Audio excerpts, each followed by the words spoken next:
Welcome to Divine Timing Meditations. This is a verse from the Tao Te Ching. Please refer to the description box below to learn more about the Tao Te Ching and how to incorporate it into your daily life.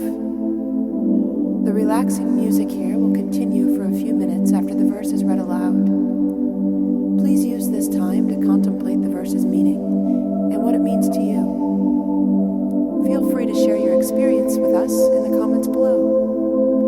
And while you're here, please subscribe to our channel to get notified about all of our self-discovery content. Now let's begin.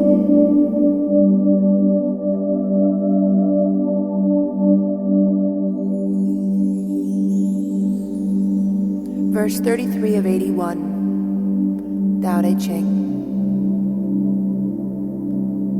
It is wisdom to know others. It is enlightenment to know oneself.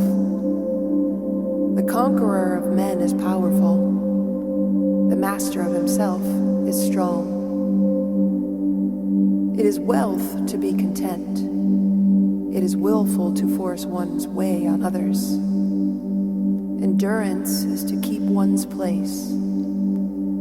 Long life is to die and not perish.